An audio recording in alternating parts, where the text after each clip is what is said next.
रामपुर गांव बहुत छोटा था, शांत। आर्यन एक जवान लड़का जिसकी आंखों में अनकहे सपने थे, अक्सर उस शांति में खोया हुआ महसूस करता था। वो आम के बगीचों और नदी के किनारे घूमता रहता था, एक अकेली आत्मा जो जुड़ाव की तलाश में थी। उसके माता पिता ग्रामीण जीवन में व्यस्त उसे बहुत प्यार करते थे, लेकिन उनकी दुनिया जमीन और उसकी पैदावार के इर्द गिर्द घूमती थी। आर्यन को कुछ और चाहिए था। उसे एक ऐसे दोस्त की तलब थी जो उसके दिल की भाषा समझ सके, कोई ऐसा जिससे वो अपने राज बांट सके और अकेलेपन के साये को दूर भगा सके।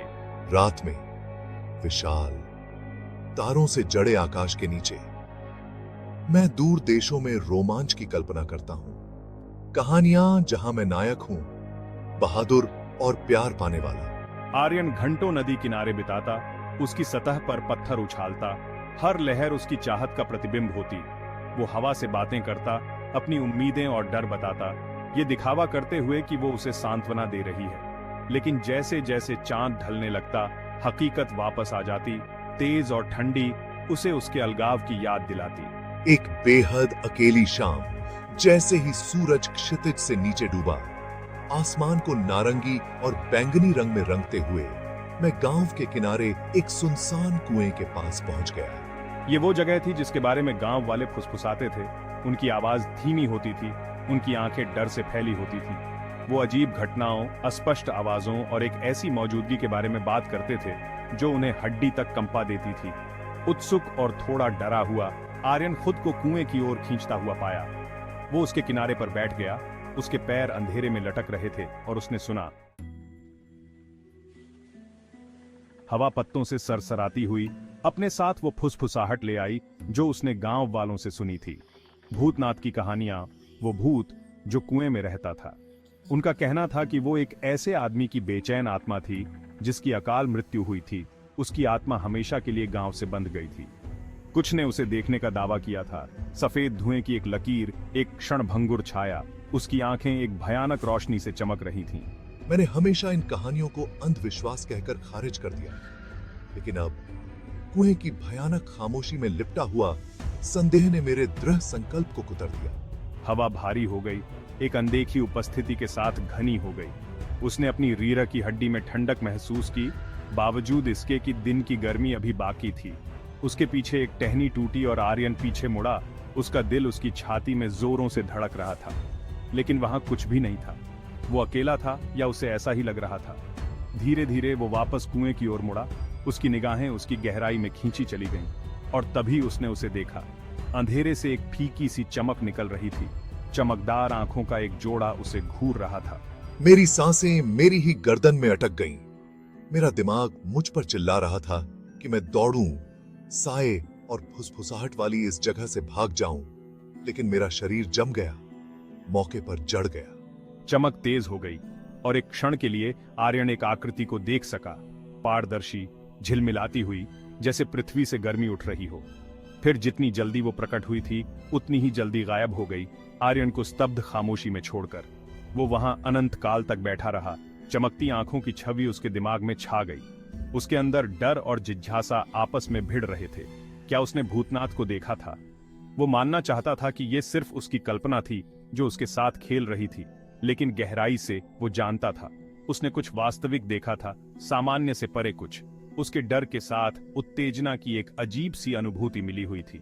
वो इतना अकेला था, जुड़ाव के लिए इतना बेताब था कि भूत से दोस्ती करने का विचार भी, चाहे कितना भी असंभव क्यों ना हो, उसे उम्मीद की एक किरण से भर देता था। अगले दिन आर्यन खुद को वापस कुएं की ओर खींचता हुआ पाया। चमकती आंखों की याद उसे सताती रही, भयानक और अजीब तरह से आकर्षक दोनों ही तरह से। वो किनारे पर खड़ा था, उसका दिल उसकी पसलियों के खिलाफ एक उन्मत्त लय बजा रहा था। भूतनाथ, मैं तुमसे नहीं डरता, मैं तुम्हारा दोस्त बनना चाहता हूं।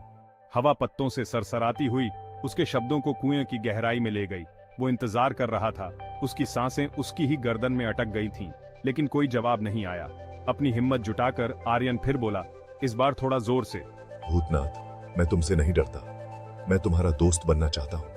अचानक हवा का एक झोंका उसके चारों ओर घूम गया। उसके बाल उसके चेहरे पर आ गए। आसपास के पेड़ों की पत्तियां हिंसक रूप से सरसराहट करने लगी। हालांकि हवा स्थिर थी। फिर जितनी जल्दी ये शुरू हुआ था उतनी ही जल्दी हवा शांत हो गई और एक भयानक खामोशी छा गई। आर्यन का दिल उसकी छाती में जोरों से धड़क रहा था। वो नहीं जानता था कि उसने वातावरण में अचानक हुए बदलाव की कल्पना की थी, लेकिन वो इस एहसास को दूर नहीं कर सका कि उसकी बात सुनी गई थी। उस दिन से मैंने हर दिन कुएं पर जाना अपनी आदत बना ली। मैं अपने साथ एक छोटी सी भेंट लेकर जाता, एक पका आम, मुट्ठी भर जामुन या कभी कभी अपनी माँ के बगीचे से तोड़ा हुआ एक फूल। मैं अपना उपहार कुएं के किनारे रखता और भूतनाथ से बात करता, अपने विचार, अपने सपने, अपने डर साझा करता। उसने अपने अकेलेपन के बारे में, एक ऐसे दोस्त की चाहत के बारे में बताया जो उसे समझता हो। उसने भूतनाथ को गांव में अपने जीवन के बारे में बताया, उन लोगों के बारे में जिन्हें वो जानता था, उन चीजों के बारे में जो उसने देखी, उन कहानियों के बारे में जो उसने सुनी। और धीरे धीरे झिझकते हुए उसने अपने पास एक उपस्थिति महसूस करना शुरू कर दिया। वो अभी तक भूतनाथ को नहीं देख सका था, लेकिन वो उसे महसूस कर सकता था। हवा में एक हल्की गर्मी, वातावरण में एक सूक्ष्म बदलाव। कभी कभी वो कल्पना करता था कि उसने भूतनाथ की आवाज सुनी है, हवा में फुसफुसाते हुए, पत्तों की सरसराहट में गुनगुनाते हुए।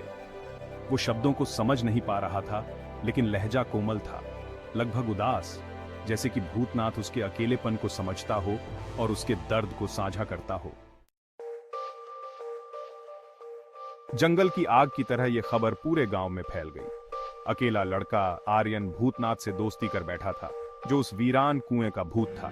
कुछ लोगों ने इसे ध्यान के भूखे बच्चे की बकवास कहकर खारिज कर दिया, लेकिन दूसरे, जिनका विश्वास अलौकिक में निहित था, उन्होंने आर्यन को डर और विस्मय के मिश्रण से देखा। वे आपस में फुसफुसाते थे, उनकी आंखें अंधविश्वास से फैली हुई थीं, लेकिन आर्यन ने उनकी बातों पर ध्यान नहीं दिया। उसने वो ढूंढ लिया था जिसकी उसे तलाश थी, एक जुड़ाव, एक ऐसा बंधन जो जीवित और मृत की सीमाओं से परे था। भूतनाथ के साथ उसकी दोस्ती किसी और से अलग थी। ये विश्वास पर बना एक बंधन था, अंधेरे में फुसफुसाए गए साझा रहस्यों पर। वो घंटों कुएं पर बिताता, भूतनाथ से बातें करता, उस पर इस तरह भरोसा करता जैसे वो किसी इंसान के साथ कभी नहीं कर सकता था। भूतनाथ अपनी तरफ से अनदेखा ही रहा। उसकी उपस्थिति महसूस की जाती थी लेकिन देखी नहीं जाती थी। वो मेरे साथ पत्तों की सरसराहट, झिंगुरों की चहचहाहट, मेंढकों के टर्राने के जरिए संवाद करता था। आर्यन ने इन सूक्ष्म संकेतों को समझना, अनदेखी की भाषा को समझना सीख लिया। वो भूतनाथ के लिए भेंट छोड़ता, फल का एक टुकड़ा, एक जंगली फूल, एक रंगीन कंकड़ जो उसने नदी किनारे पाया था। और कभी कभी वो कसम खाता था कि उसने महसूस किया कि एक भूतिया हाथ उसके गाल को छू रहा है, उसके कान के पास एक ठंडी फुसफुसाहट। जैसे जैसे दिन हफ्तों में बदलते गए, भूतनाथ के लिए आर्यन का डर स्नेह में बदल गया। वो अब भूत को एक भयानक हस्ती के रूप में नहीं देखता था, बल्कि एक अकेली आत्मा के रूप में देखता था, जो दुनिया के बीच फंसी हुई थी और साथ की चाहत रखती थी। गांव वाले भूत के प्रति आर्यन की अटूट भक्ति को देखकर भूतनाथ को एक नई रोशनी में देखने लगे। वे अभी भी उससे डरते थे, लेकिन अब उनके डर में सम्मान की एक झलक थी। आर्यन जीवित और मृत के बीच एक सेतु बन गया था, दोस्ती की शक्ति का एक प्रमाण जो मृत्यु की सीमाओं को भी पार कर गया था। कुआं, जो कभी भय और परहेज की जगह था, अब आर्यन के लिए तीर्थ स्थल था, एक ऐसा अभयारण्य जहां वो अपनी दुनिया के अकेलेपन से बच सकता था और अपने प्रेत मित्र की संगति में सांत्वना पा सकता था।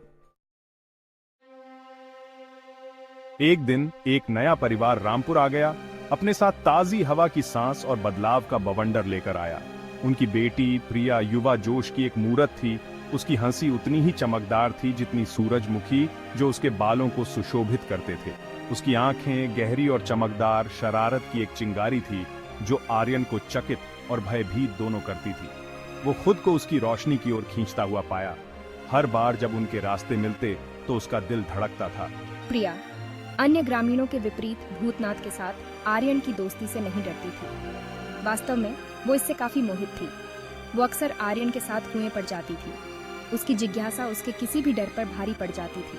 वो उस पर भूतनाथ के बारे में सवालों की बौछार कर देती, भूत के बारे में सब कुछ जानना चाहती थी, उसका अतीत, उसके पछतावे, उसकी उम्मीदें। आर्यन शुरू में अपनी गुप्त दुनिया को किसी नए व्यक्ति के साथ साझा करने से हिचकिचाता था। उसने खुद को प्रिया के लिए खोल दिया। मैंने उसे भूतनाथ के साथ अपनी पहली मुलाकात के बारे में बताया, हमारी असामान्य दोस्ती के बारे में, जिस तरह से हम प्रकृति की फुसफुसाहट के माध्यम से संवाद करते थे। प्रिया ने ध्यान से सुना, उसकी आंखें आश्चर्य से फैली हुई थीं। उसने कभी भी आर्यन की कहानियों पर संदेह नहीं किया, उन्हें कभी भी बचकानी कल्पनाएं नहीं समझा। इसके बजाय उसने असाधारण को अपनाया।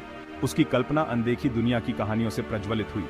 जैसे जैसे उन्होंने एक साथ अधिक समय बिताया, हंसी, रहस्य और चोरी छिपे नजरें साझा की, आर्यन ने अपने अंदर एक नई भावना को खिलते हुए महसूस किया। ये एक ऐसी भावना थी जिसने उसे उत्साहित और भयभीत दोनों किया।